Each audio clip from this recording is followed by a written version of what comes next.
It's hardly received much attention, but over the course of the last week, Kiev has been receiving a procession of very high-ranking Western visitors. Last Wednesday, we had the director of the US Central Intelligence Agency, William Burns, coming to Kiev. He appears to have had top-level meetings with various Ukrainian officials. The visit went about largely unannounced and undeclared in the United States, and the same, by the way, was true in Kiev itself, in Ukraine itself, though the Ukrainian media has acknowledged that Burns was indeed in Kiev and did meet with senior officials of the Ukrainian government. Exactly what topics Burns discussed whilst he was in Kiev, well, that has not been fully disclosed, but my impression is, and I've discussed this previously, that he went there partly with a view to trying to calm the very fraught and difficult political atmosphere that is taking hold in Kiev as the power struggle between President Zelensky and his senior military officer, General Zaluzhny, has been heating up over the last couple of weeks, but also and probably in order to see some way forward, to discuss some way forward for Kiev to proceed. So we had William Burns. Then over the last couple of days, we had the US Defense Secretary, Lloyd Austin. And it's not entirely clear quite why he went to Kiev, but he did announce a defense package whilst he was there, a military aid package whilst he was there. But again, it amounted to just $100 million, one of the smallest aid packages that the US has made to Ukraine over the course of this conflict. And again, we're not really told very much about what the purpose of his visit was, though he did meet with President Zelensky himself. And now we are getting further reports that the German Defense Minister, Boris Pistorius, is also in Kiev, coming to Kiev directly after Lloyd Austin. And this after a recent report which has appeared in Germany about the absolutely dire straits to which the German armed forces have been reduced. The extra spending which Germany was due to provide to its military, which last year Chancellor Scholz was saying Germany would provide to its military, has not really materialized. The German military continues to suffer problems of bureaucracy, disorganization, misallocation of resources. And of course, much of Germany's military equipment, its best military equipment, its best tanks, some of its armored vehicles, and perhaps most significantly, its air defense assets, its Patriot missile systems and Iris-T air defense missile systems, the last a relatively new system, by the way, well, they've all been shipped to Ukraine. Apparently, the German army remains short of nearly every area of equipment. It's short even of assault rifles for its infantry. And the problems in Germany are being compounded by a deepening economic recession and a potential budget crisis made worse by a decision of the German Constitutional Court, which has struck down as unconstitutional a recent budget maneuver in which the German government recently engaged. So one wonders exactly what it is that Boris Pistorius is also in Kiev to talk about. Now, we're not getting a huge amount of information from all of these visits, but I am starting to sense that there is an overall pattern, and it's difficult to believe that these 3 visits, one after the other, are not being coordinated in some way and are not being undertaken for some sort of purpose. It's been suggested, for example, that Lloyd Austin went to Kiev to try to persuade President Zelensky to hold his presidential elections, a maneuver ultimately intended to remove President Zelensky from the scene.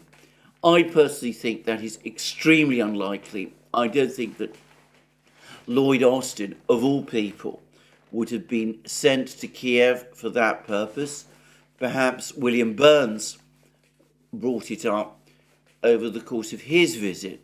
But my own view is that, for the moment at least, the United States and Germany and the other leading states of the European Union, which have been backing Ukraine, and Britain as well, the very last thing they need is a political crisis in Kiev, visible instability in Kiev, threats that President Zelensky might fall, calling into question Ukraine's entire political stability. I think that, on the contrary, they would want to patch things up and preserve at least the appearance of stability. And for that reason, I think that they would rather stick with the devil they know, which is to say President Zelensky, exasperated and frustrated as they probably are with him, rather than risk a full-blown political crisis in Ukraine, with President Zelensky perhaps being shuffled off the scene in complex and controversial circumstances, and the whole situation in Ukraine unraveling out of control. That's my guess. I've discussed it previously in previous programs. I discussed it extensively in a program I did some days ago before Burns's visit. I think that for the moment, the priority that the Western powers have is to hold things together in Kiev rather than break them up. And I suspect that for the moment, they're backing Zelensky in his various power struggles with Zelensky and others. And I think that I don't personally think that Zelensky will go. And I also suspect that Zelensky's decision to call off the elections, the presidential elections that many were expecting next year, was probably something that was agreed by the Western powers. I doubt that Zelensky would have done it unless he'd had the green light from them. Now, I stress this is all my guess. I can't be sure that this is actually the position. So this is what I think is going on. And I want to stress this is just my guess, my speculation. It's not easy to know what exactly is being said behind the scenes by these officials, but the fact that we've had 3 people, Burns, Austin, and now Pistorius, all going to Kiev, one after the other, that suggests to me, as I said, a concerted move, and I suspect that they're all saying the same thing, and this is what I think that they're saying, and I base this speculation on reports that we are increasingly starting to see in the media in the West, and hints that we're getting from well-connected ex-US officials who I suspect are speaking for the dominant strand of opinion in the US government.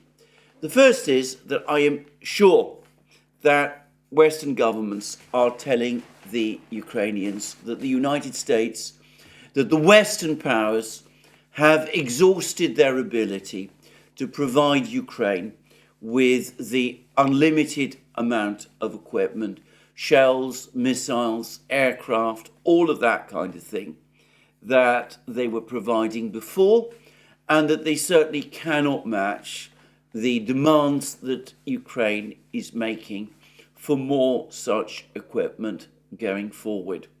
So I say this, I saw more figures, for example, for ammunition production in the United States. And I accept that there are many other weapons items that are also being produced and demanded by the Ukrainians, but shells, ammunition is, it seems to be, the indispensable thing without which Ukraine cannot fight.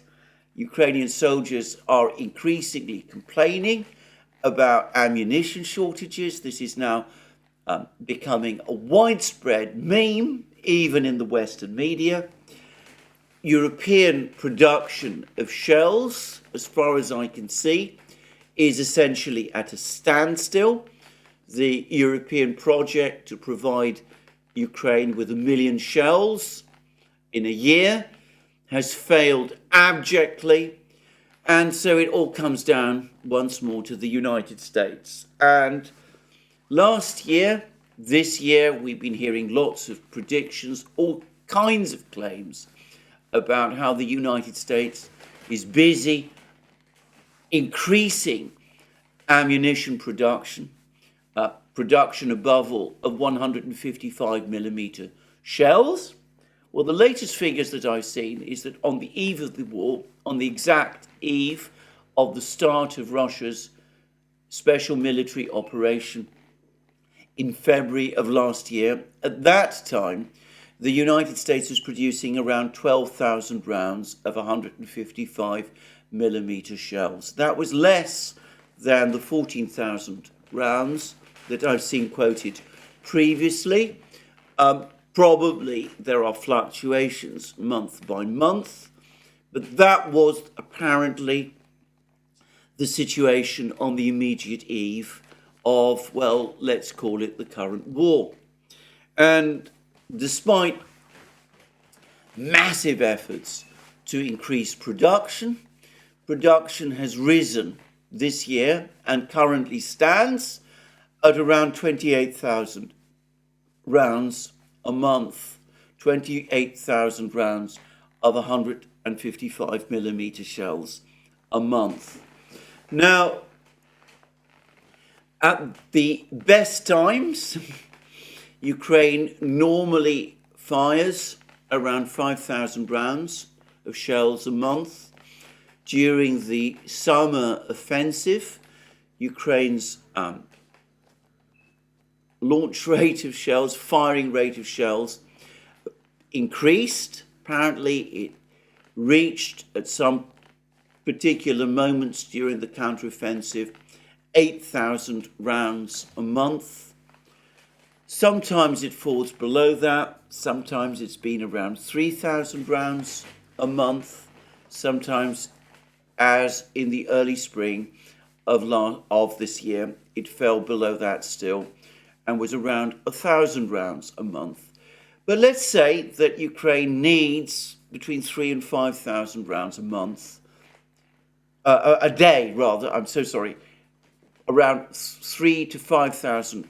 It launches about 3,000 to 5,000 rounds a day during a reasonable period, and at the peak of the summer fighting, during its offensive, it was firing around 8,000 rounds a day on specific days.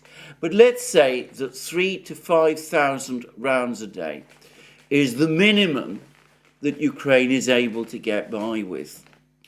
Well, with European Union production pretty flat, about 4,000 rounds of ammunition a month is what I have heard, and with the United States producing around 30 28,000 rounds of ammunition, 155mm ammunition a month. Also, that means that the West, the collective West, can only in theory supply Ukraine with ammunition out of new production, total new production, for around 10 days in a 1 month period. And of course, when the situation becomes more intense, then of course the problems get worse. The United States, the West, cannot continue to supply Ukraine with ammunition out of new production to cover Ukrainian needs for more than 10 days in a month if the rate of fire grows significantly above 3,000 rounds a day. So 8,000 rounds a day becomes completely unsustainable. Now, one of the reasons it is unsustainable is because the United States has run through most of its stockpile of these shells. It's given Ukraine 2 million rounds of 155mm shells. It obtained around 500,000 rounds of shells from South Korea, and that's been run through as well. And the European Union has also apparently run through much of its stockpile of shells. The United States now has competing requests for Israel. I saw that it supplied 57,000 rounds of 155mm shells to Israel, some of which had previously been intended for Ukraine. Ukraine, therefore, is going to get fewer shells, especially given that the United States is going to have to allocate some, perhaps the greater part, of its increased ammunition production to trying to rebuild its own stockpiles and those of its allies. So there is little prospect, therefore, of Ukraine getting more shells or anything like the number of shells that it needs. And the same applies, it seems to me, to other weapon systems as well. Germany has supplied, as I understand it, around 3 Patriot missile batteries to Ukraine. It's supplied Ukraine with large numbers of IRIS-T systems. The United States has also supplied to Ukraine 1 Patriot missile battery. Patriot missile production is running at around 500 missiles a year. There are many competing demands for these missiles. The United States simply cannot continue to supply more missiles for Ukraine. It cannot afford to allocate a disproportionate amount of production, Patriot missile production, to Ukraine, because if it starts to do so, shortages of Patriot missiles will start to appear and emerge in other theatres. And the same is true with other systems. Britain and France, between them, supplied Ukraine with large numbers of Storm Shadow and Scalp missiles. Never quite certain exactly how many of these missiles Britain and France provided. It seems that these missiles are no longer in production in Britain and France. Ukraine has launched many of these missiles. The Russians are proving increasingly successful in shooting them down. They've become increasingly less effective, and there is little sign, there is no ability on the part of Britain and France in supplying more. The United States has a limited stock of ATACMS missiles. The ATACMS system is also no longer in production. The eventual replacement for the ATACMS missile has just been tested, but series production is still some way off, and when it does begin, presumably, mostly, it will be allocated to the United States.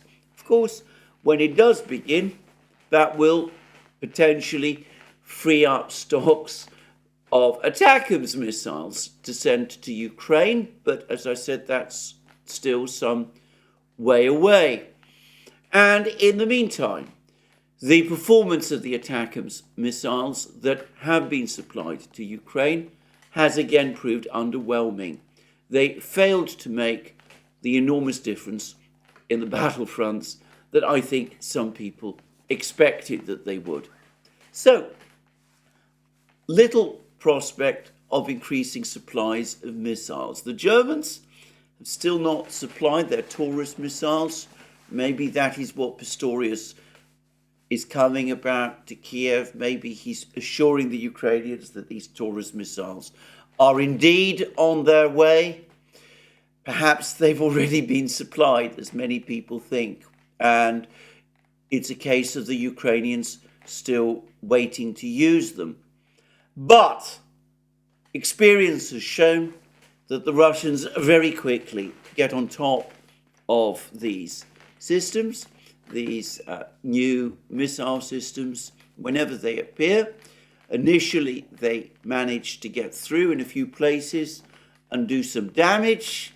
The Russian air defense system is then upgraded, and then, of course, the situation changes, and it becomes easier and easier for the Russians to start shooting these missiles down, and the effectiveness ends. That, it seems to me, as I've said, has been the consistent story up to this point. Anyway, no prospect, therefore, for huge quantities of weapon systems to be sent to Ukraine. It is simply no longer practical. Shells, increasingly short supply. Missiles in increasing short supply. Growing problems with other weapon systems also, and growing signs that the whole situation in Ukraine, in terms of military supplies, in terms of funding for Western governments, is becoming more difficult. So I think that all of these officials, Burns, Pistorius, Austin, they've all come to explain this to the Ukrainians. And that, by the way, makes it less likely that there can be any serious talk of further offensives anytime soon. So that's the bleak news. But what else might these Western officials be telling the Ukrainians? I think that probably all of them, Burns especially, perhaps Austin also, conceivably even Pistorius, are telling the Ukrainians that, look, the situation is difficult. We can't supply you with the weapon systems in the quantities that you're asking for. We can't supply you. We can't go on supplying you in the way that we once did.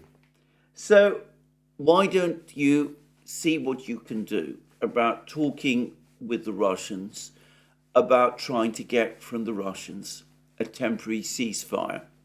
Well, that is what Richard Haass was talking about in Foreign Affairs. Try to persuade the Russians to agree a ceasefire. Of course, you don't need to make any political concessions if you do that. And we can treat this as a temporary ceasefire between ourselves. Obviously, we're not going to say that to the Russians, but that's what we've done with the Russians in the past. We've pulled the wool over their eyes with the Minsk agreement. We led the Russians to think that this was going to be the start of a settlement of the conflict in Ukraine. In fact, we use the time and space that the signing of the Minsk agreement in February 2015 gave us to help you build up your armed forces so that you could be prepared to act again in the future. And we're going to use any time achieved by you to get with a ceasefire to do exactly the same thing. It worked before with the Russians. Perhaps the Russians will be foolish enough to agree to another ceasefire, enabling us to do the same thing all over again. After all, you are telling us, and we accept, that the Russians are also suffering astronomical losses, so perhaps they would welcome a ceasefire in order to staunch those losses, just as you in Ukraine presumably do. So it may be that some discussions of that nature are also taking place. Some proposals of that nature are also taking place. I think that the Ukrainians will almost certainly reject that. Zelensky has repeatedly ruled out discussions for a ceasefire.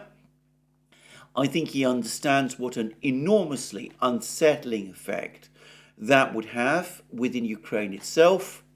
And I think Ukrainian officials understand, and understand very well, that such a proposed ceasefire is completely unacceptable to the Russians.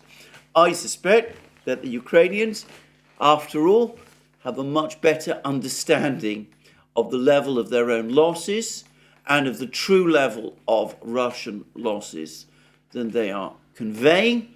And I suspect that they also understand that the Russians are under no pressure or incentive to agree a ceasefire of that kind. But I would not be surprised if Burns, Austin, and Pistorius are advising the Ukrainians to seek one. And of course, all of that because, to be very clear, I get no evidence that anyone in the West at the moment is talking about a true negotiated settlement of this conflict with Russia. The Biden administration, as I've discussed already, is incapable of thinking in those terms. I think that the other part of what they're going to suggest is extremely disturbing. And that is, I think that they are now uniting in their demands that Ukraine announce a massive conscription program. We've seen lots of articles now appearing in the Western media about the fact that Ukraine is now desperately short of men, that Ukrainian military units are now disastrously undermanned. There's been another article to this effect today in the Wall Street Journal. We have a quotation from a Ukrainian lieutenant in this article, a lieutenant general, I should say, in this article, General Igor Romanenko. And note, he's very senior rank. We're talking about a senior officer in the Ukrainian military. He says that Ukrainian units are at the front are between 20 and 40% below strength, and those who are remaining are tired. We have a quotation from a Ukrainian Private Bogdan Lysenko of the much battered and beaten up 47th Brigade, once the spearhead of Ukraine's counteroffensive in Zaporozhye, now desperately trying to plug the gaps and the holes around Avdiivka. Anyway, Private Lysenko is quoted as saying, "We don't have a chance playing war of exhaustion with the Russians." And he says that his unit is now down to 20 men, from its peak in the summer of 120. And then we have another quote from another Ukrainian, non-commissioned officer in this case, Corporal Mikhailo Kostyurba. He's saying, they're not stupid, that's to say the Russians, it's a strategy. We don't have enough ammunition, but the Russians, have enough people. So they are waging a war of attrition. Something, by the way, which we at the Duran, I myself on this channel, Brian Beletic, Alex Machinin, Colonel Douglas McGregor, Major Scott Ritter, all of these people, we've been saying this for well over a year now, but, now it's becoming the mantra. But, of course, this isn't being said in order to say, well, Ukrainians' army is now exhausted, the units are disastrously undermanned and under strength, so therefore we understand that peace has to be negotiated to end this slaughter. We have to try and secure a sustainable peace, because if we don't, Ukraine's future is now under threat. This isn't being said for that purpose. It's being said for an entirely different purpose, which is to push Ukraine into ordering a last desperate general mobilization of all its remaining human assets so that they can be thrown into the army and used to plug the remaining gaps on the front lines. Now, this was first floated by the former British Defence Secretary Ben Wallace in a chilling article he wrote in the Daily Telegraph some weeks ago. I expressed then my utter dismay at his demand that Ukraine now start conscripting young people, including students, to throw them into the battle lines. But now it is being said repeatedly by many others. There was that article by Svetlana Mironovets in The Spectator, which basically called for the same thing.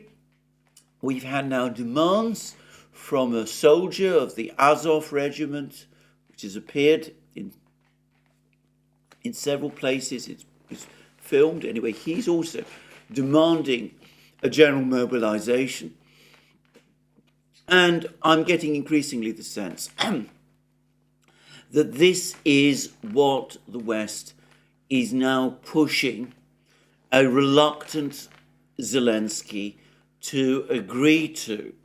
This, after all, is what this article in the Wall Street Journal seems to be all about. And by the way, that article is being requoted in other sections of the British media. I've seen it referenced, for example, today in the Daily Telegraph. And what it tells us is that at some point over the next few weeks, we should expect Ukraine to announce a general mobilization, to mobilize whatever is left in terms of its human resources and to throw it to the battlefront. Now, I have to say, there have been many distressing and upsetting things about this war, throughout this war, but nothing has happened up to this point which fills me with deeper dismay than this.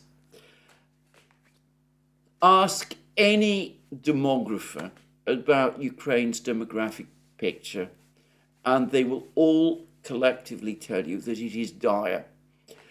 When Western political leaders and commentators and journalists and even some Ukrainian soldiers, like the one from the Azov regiment, come forward and talk about units being undermanned and under strength, and those who are still left being exhausted. When we have a corporal in the 47th Brigade, telling us that his unit started with 120 men and is now down to just 20. Well, that confirms that despite all the protestations to the contrary, all the boasts that we see constantly coming from Ukraine, Ukraine's human losses over the course of this war have already been devastating, far greater than is being acknowledged publicly in the West or by Ukraine itself.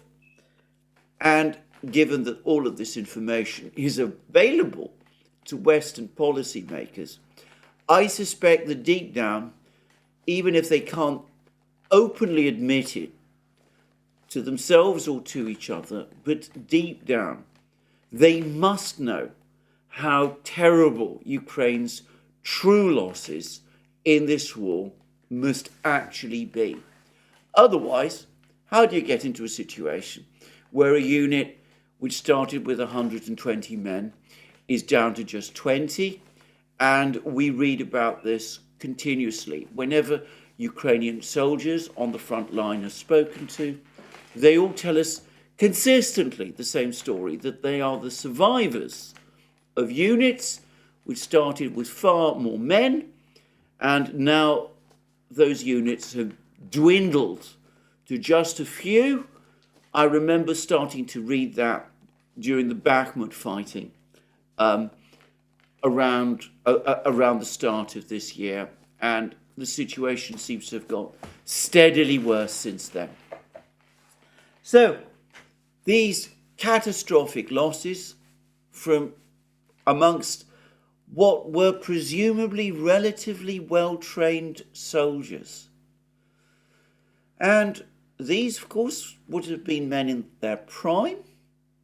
But now you're going to throw into the battle large numbers of very young men, lads of 17, teenagers, and students, and also apparently women, and you're going to throw them into the battle.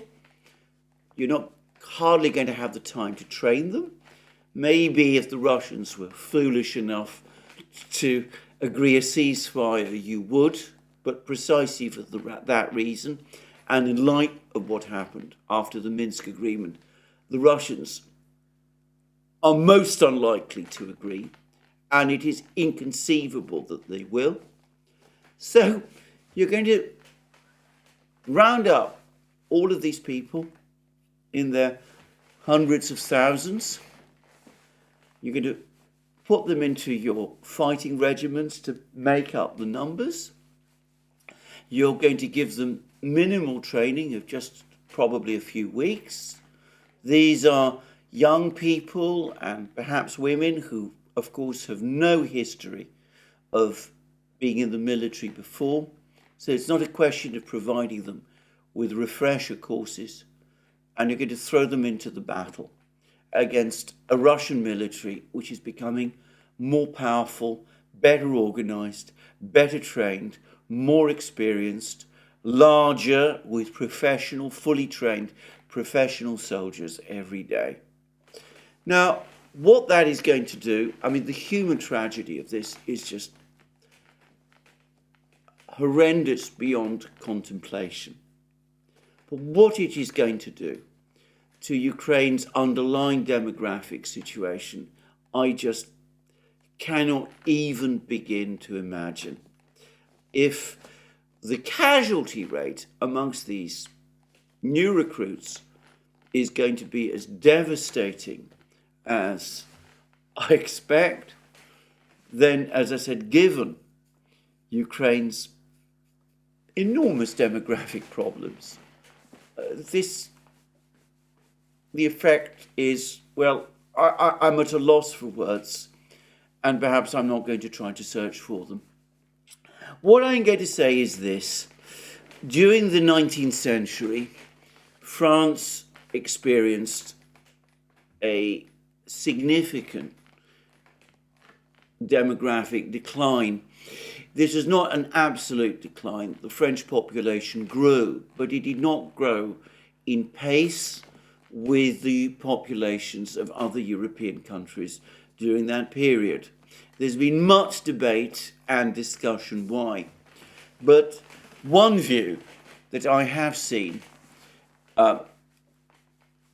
suggested, and which seems to me fairly convincing, is that the reason for France's relative demographic decline, which meant that France went from being the most populous European country in the 18th century to falling behind Britain, Germany, and Russia over the course of the 19th century, was because France's ability to, the French people's ability to have children, the French population's ability to grow, was stunted by the severe losses that France suffered, the French army suffered, over the course of the 20-year-long Revolutionary and Napoleonic Wars.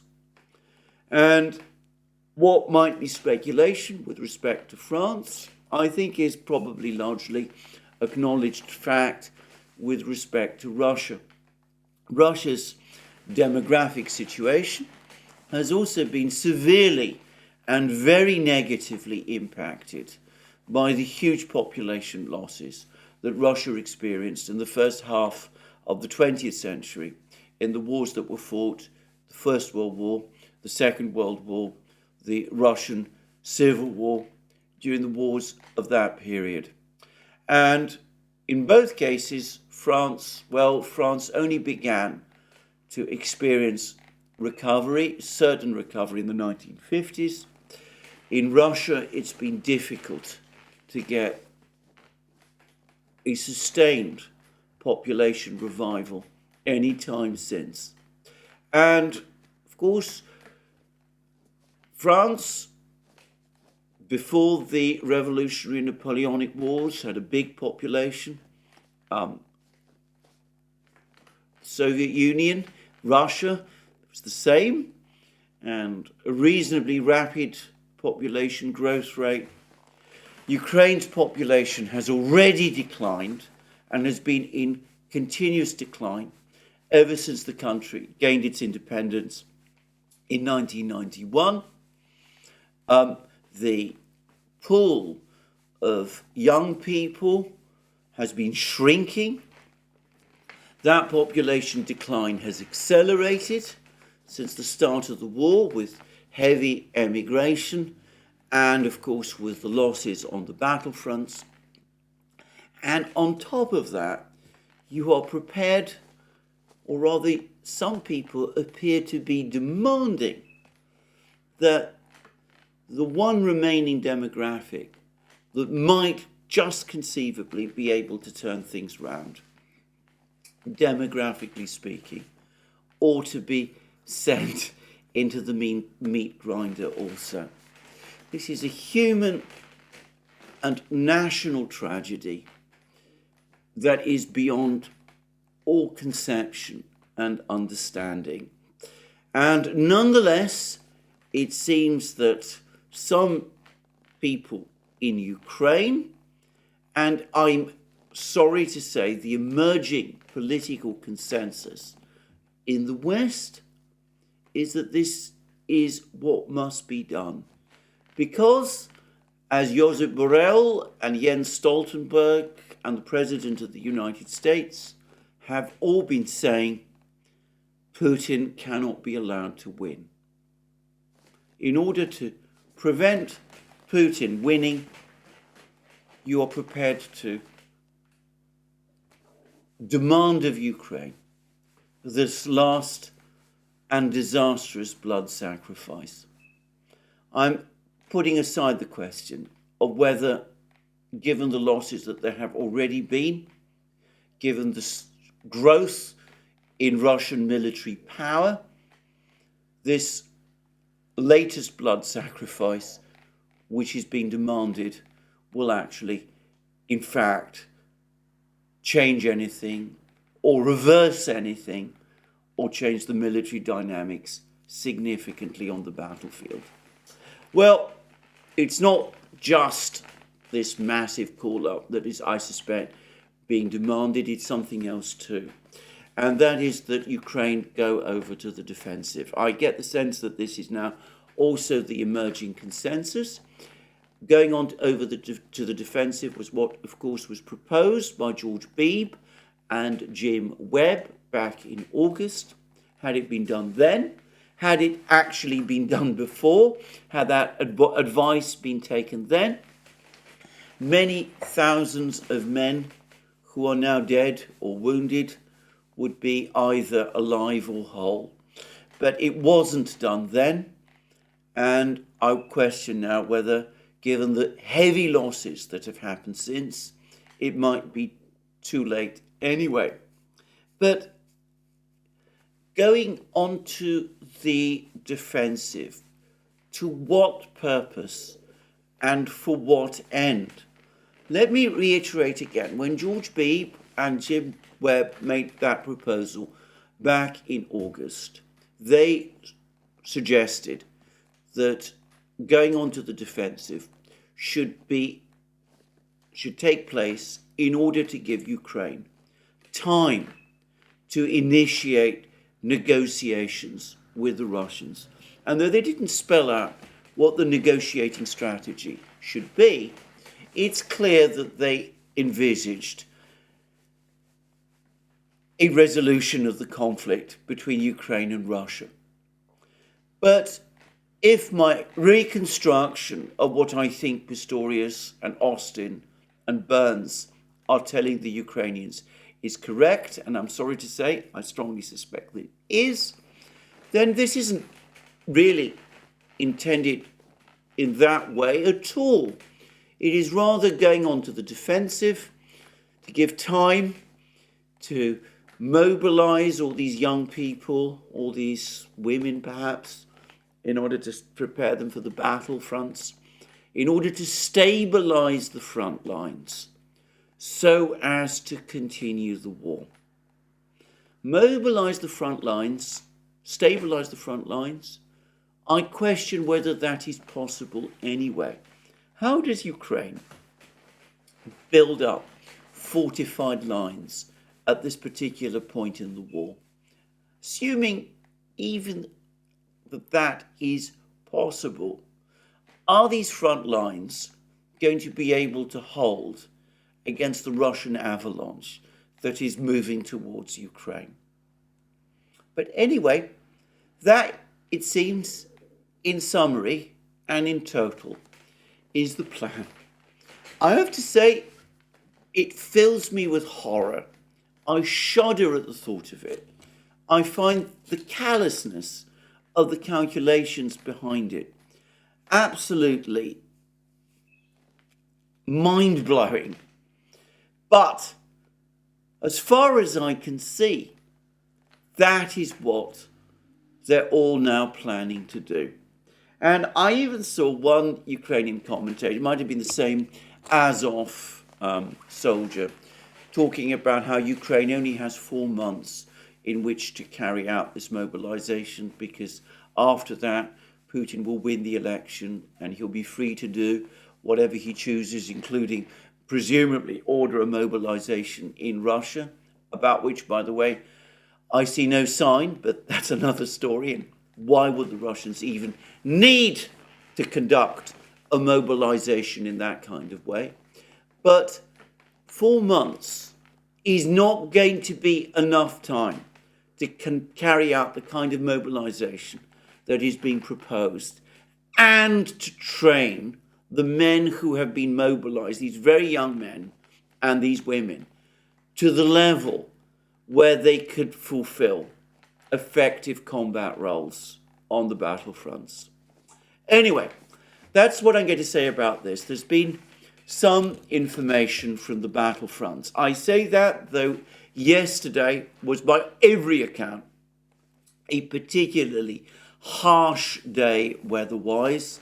The Rasputitsa season, as I've said in my previous video, is now very much fully upon us. There have been all kinds of films and pictures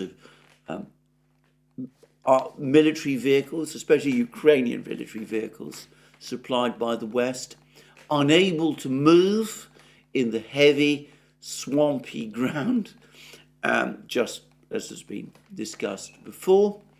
And one gets the sense that on most of the front lines, as a result, yesterday we had a situation that could perhaps be described as standstill. The weather conditions are going to start to change before long. Apparently there have been the first snowfalls, the first big snowfalls.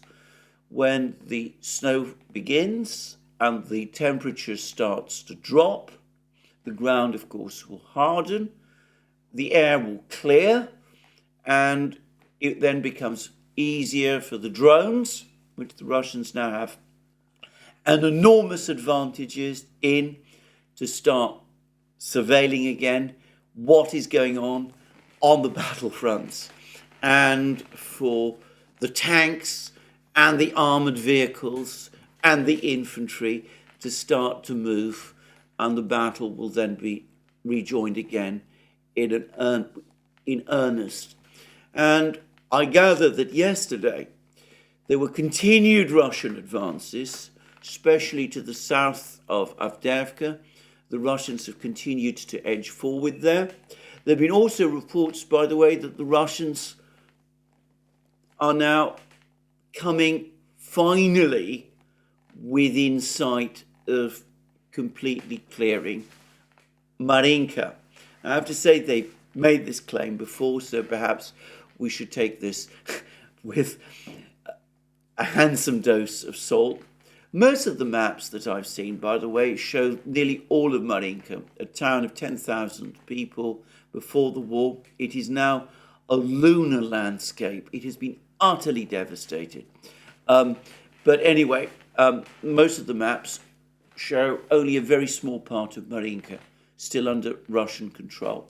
And I read a report yesterday that the Russians only have to advance another 750 meters through these ruins to have finally and fully cleared Marinka of its Ukrainian defenders, and that they do seem to be making some progress in doing that.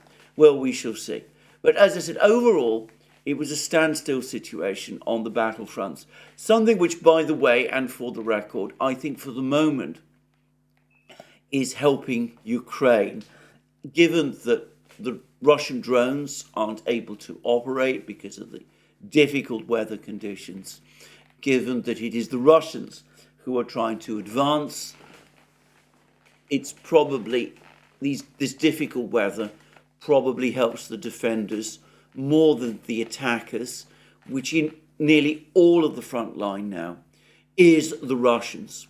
And indeed, as I discussed in my program yesterday, the fact that we are in the Rasputitsa period begs the question, the interesting question, of why, in that case, did the Russians choose to launch offensives during this period at all?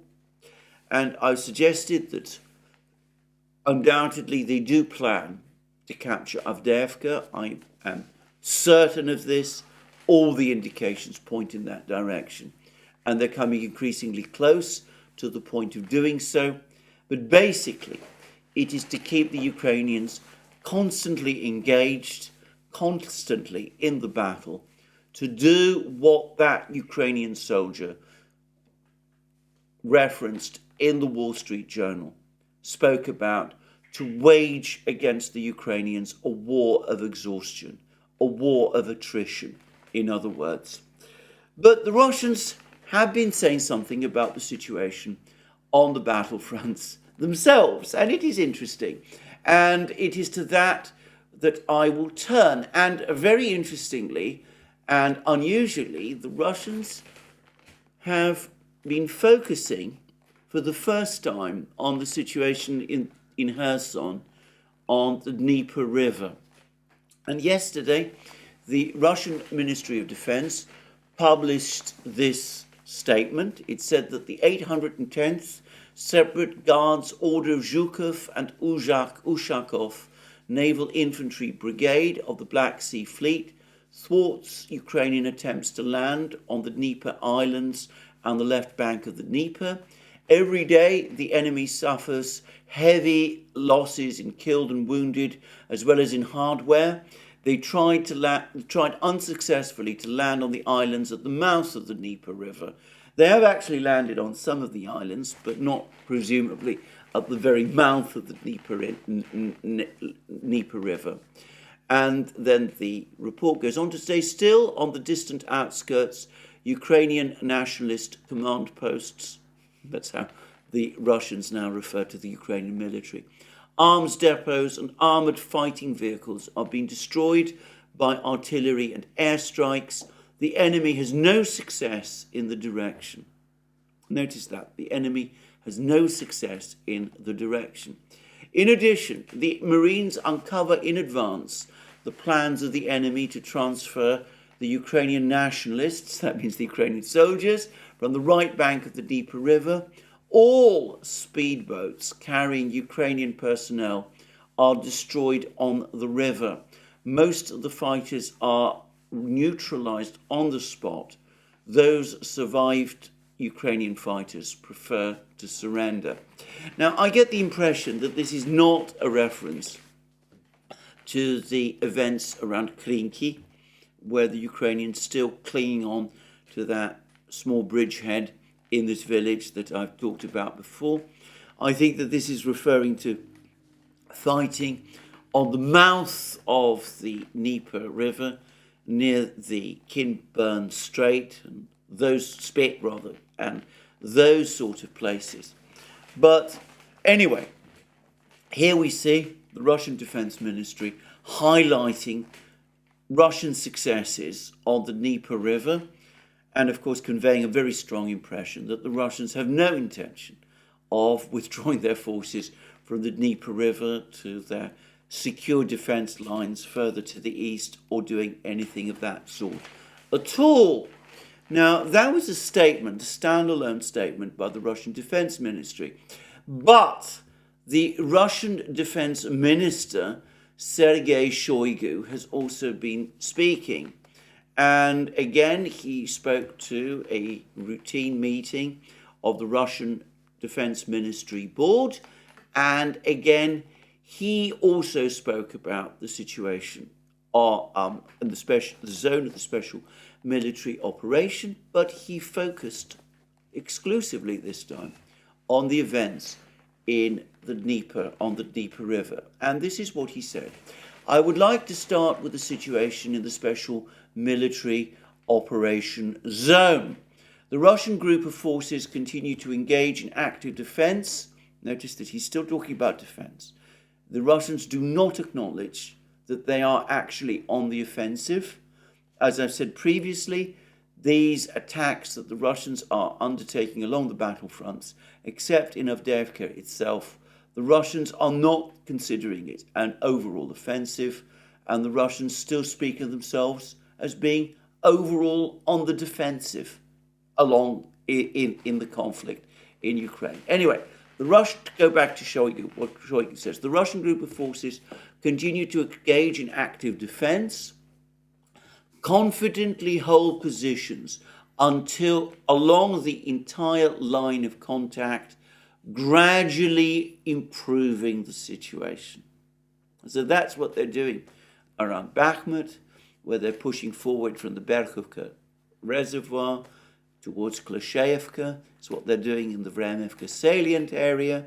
It's what presumably they're doing in Kupiansk and in places like that.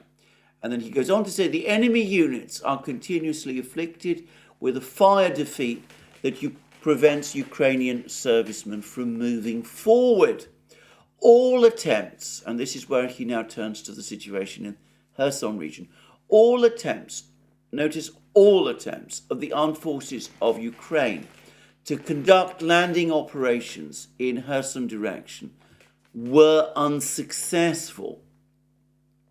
Thanks to the preemptive and professional actions of Russian servicemen, Marines and Special Operations Forces of the Ukrainian troops suffer enormous losses.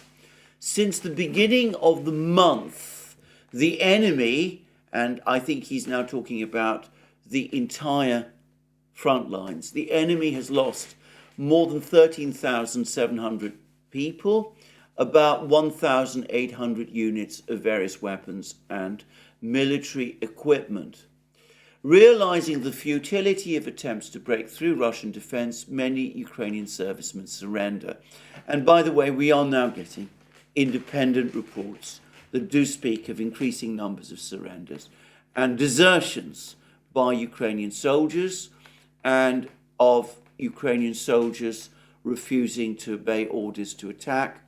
In fact, there's been a video circulating which appears to show, I'm not sure that I understand it fully myself, but which may show a fight between two units of the Ukrainian army in the Gorlovka direction. And the supposition that some have made is that one unit refused to attack and the other unit was therefore sent in to try to force this unit which refused to attack to actually attack, and that this ended then in a firefight of some kind. But anyway, he talks about more surrenders. He talks about the Ukrainians having lost another 13,700 men this month. These are dead and wounded, and 1,800 units of weapons and military equipment. He doesn't break it down this time. Maybe at some point, maybe the next briefing, he will do so. But anyway, that's what he says. And then he says that in turn, Russian servicemen courageously act in the most difficult conditions of the combat situation and effectively perform tasks. Russian troops continue to reduce the offensive potential of the enemy in all directions. But notice that the only place he talks about, he doesn't talk about Avdiivka. The Russian military authorities have been mum about what is going on in Avdiivka. They've never acknowledged that there is even an advance or an attack towards Avdiivka taking place. And that, I would suggest, is the pattern of Russian military announcements for some time now. They only talk about, or like to talk about, a military operation when it has been successfully concluded. And they only talk about a place being captured when it has actually been captured, which is something which perhaps those who discuss and comment about the war and who refer to the Russian Defense Ministry reports ought to take into account. But anyway, because the Avdiivka operation is still ongoing, Shoigu and the Russian Defense Ministry aren't mentioning it, but they are talking about the situation in Kherson. And notice again what Shoigu said: all attempts of the armed forces of Ukraine to conduct landing operations in Kherson direction were unsuccessful. He's not saying that the Ukrainians haven't managed to establish themselves in a few places on the East Bank. He's saying that their general offensive in Kherson region has failed. And that's consistent with what Sladko said a couple of days ago, that the Ukrainians had a much more ambitious plan for their offensive in Kherson region up to this, and that their bridgeheads do not represent success, but represent failure instead, that the Ukrainians have been bottled up in these bridgeheads and are suffering heavy losses there. And Shoigu saying that all of the attempts of the Ukrainians having failed, it not only signals that the Ukrainian offensive in Kherson has failed, but it probably also signals that the Russians expect before long to have finally ended the situation in Kherson region entirely. That's my guess. And by the way, it does seem as if the Russians are now repeatedly launching these flamethrower strikes on Krinky, on the Ukrainian troops in Krinky. And earlier today, I saw more reports of heavy Russian bombing of Ukrainian positions in Krinky. This is aerial bombing, and that is becoming more intense. And recently, in the Vremivka salient area in Staromayorsk and Urozhainoye, the Russians dropped cluster bombs. Maybe they're going to start doing that in Krinky too.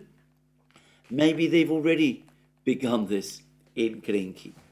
And with the snows, as I said, the weather will clear, the ground will harden, and presumably at that point, the Russians will be able to go onto the attack there. Anyway, that's all I'm going to say about the situation on the battlefronts. There have been some very good articles. The articles I've discussed previously, those by people like Richard Haas and the Magical Thinking article, have not been, in my opinion, good articles. They have simply told us, they've simply acknowledged in the West, they're simply interesting because they're Western acknowledgements of how bad the situation has become. But there have been some good articles recently, some actually good articles about the overall situation in the war. One is by the indispensable Eve Smith on naked capitalism, an exceptional website altogether, by the way. Anyway, Eve Smith has discussed the overall state of the war there, the way in which the situation in Ukraine's situation is becoming terrible, and the inability either of the Ukrainian leadership or of Western governments so far to adjust to that reality and to shape their policies around it. It's a wonderful article because it is so holistic. And I noticed that Zero Hedge republished it, which I found interesting in itself, given that Naked Capitalism and Zero Hedge have, by some, I'm not saying by everyone, been seen as rivals, given that they occasionally talk about the same news. But anyway, it was an altogether exceptional article, and one which certainly deserves to be read and studied for anybody who wants to understand the state of the war. The fact that Eve Smith, by the way, was kind enough to mention me and some of the things I've been saying in my programs, well, all I can say is I'm grateful for the reference. Anyway, there was another, I think, very fine article by Gordon Hahn, somebody who, by the way, I have long ago in the past interacted with slightly. I just wanted to say that Gordon Hahn has always struck me as being one of the most level-headed and insightful commentators about Russian affairs. This for many, many years. The sort of person who I genuinely do believe ought to be advising Western governments, specifically his own government, the government of the United States. It is incomprehensible to me that the United States governments up to now have been listening to advice from all sorts of dubious people. I'm not going to name them, but you can probably work out the kind of people I mean, rather than pay attention to a genuine, well-informed, serious, erudite, academic Russian expert like Gordon Hahn, and one who, to my knowledge, comes from a family with long years of loyal service to the United States and with a military background serving in the United States Armed Forces. Anyway, Gordon Hahn makes in his latest article, I thought, an absolutely fascinating point. He talks about how Lloyd Austin, back in April last year, talked about the United States using the war in Ukraine to weaken Russia militarily, to bleed the Russian army dry. And Gordon Hahn talks about the balanced and intelligent way in which Putin and the Russians have conducted the war, how they've always been extremely careful, for example, not to go all out attacking civilian residential centres, civilian infrastructure, that kind of thing, which, by the way, will help the Russians in the future if they ever have to engage in reconstruction in Ukraine. And it has certainly helped them in image terms, especially in the global south. But he's also discussed the way in which the Russian military has been evolving, how the Russians have developed multiple classes of standoff weapons, how they've improved their artillery, how they've developed drone warfare to levels never before seen, how they've perfected the art of radio jamming. Eve Smith, by the way, in her article, references that also. Well, Gordon Hahn talks all about this, and he concludes his piece, says that far from the Russian military having been weakened by this war in the way that Lloyd Austin last April said that he intended, what's going to happen is that at the end of this war, once the Russians win, they will have a degree of expertise and a level of understanding of how modern war should be conducted in the new technological conditions, unrivaled in the world, and they will have the toolkit that goes with it, again to an extent that no other military in the world has.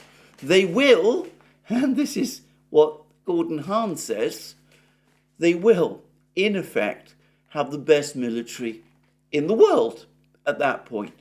Again, as with Eve Smith's article, this brief summary of Gordon Hahn's, which I have provided, just entirely fails to do justice to what he has written. So, just wanted to say these things. We see how Western policy, far from adjusting to Ukrainian realities, is on the contrary digging a deeper hole for Ukraine. If I wasn't as depressed as I actually am by this outcome, I would become angry. Perhaps more of us should be angry about what is happening, but there we are. The reality is that things are, I suspect, going to continue along the same lines, and we will see where it all goes. Anyway, that's my discussion today about the situation in Ukraine. I'm going to turn briefly now to the situation in the Middle East, which is becoming more interesting. Now, there's been much discussion over the last couple of days about negotiations between the Israelis, Hamas, and others, no doubt, brokered, apparently, mediated by Qatar for a long humanitarian pause in the fighting in Gaza. We might be, according to Hamas at least, close to the point where that is agreed. Now, the Israelis have not commented about this. Yesterday, on the contrary, they were talking about extending their military operation to southern Gaza. They claim that they have northern Gaza under control. I find it impossible to corroborate to what extent that is actually the case. I'm going to say this straightforwardly. I'm skeptical. I think if the Israelis really did have the situation in northern Gaza fully under control, well, we would be getting independent reporters going in there and visiting all of these places and forming their own views. And I have to say there is a lot of argument and discussion as to what exactly has been found under the various hospitals. Again, in the absence of independent witnesses, generally independent witnesses, including from the Western media, I'm going to hold back on discussing any of that. But it might just be that we are on the brink of some kind of a ceasefire move. We shall see. Let me repeat what I have said previously. If there is a ceasefire, if that ceasefire is extended, if it becomes indefinite, and if Hamas survives and is still there when it is concluded, then Hamas will be able to say that they at least have been successful up to this point, regardless of what the military realities have been. So that's what I wanted to say about that. But there are interesting things now happening in Moscow, which is once again becoming the center of diplomatic activity, because there's been a strong delegation from various Muslim countries that participated in the Riyadh summit of last week. They're all coming to Moscow and they're meeting with Lavrov. Now, I'm not entirely sure what is in the process of being prepared over the course of these discussions, but I'm going to make a reasonable further guess that we are going to see more activity before long in the UN, perhaps in the General Assembly, perhaps in the Security Council. I suspect that the Arab states, the Muslim states, are discussing with the Russians further moves towards some kind of larger, more all-encompassing resolution. And I noticed that Lavrov was talking about steps which needed to be taken to move towards an overall solution of the problem in the Middle East, with the intention being finally to achieve that desired outcome, a two-state solution in the territory of the former British Mandate of Palestine. Now, we will no doubt get more information about this meeting in Moscow before long, but it is interesting that it is taking place, and I understand that Putin himself has been in touch with the Saudi leadership. He was recently on the phone, a couple of days ago, he spoke on the phone with the president of Egypt. He might conceivably also be speaking to President Erdogan of Turkey. Well, anyway, we will see what the outcome of all this renewed diplomatic activity is. I would not be surprised if we saw another stronger resolution now proposed to the Security Council.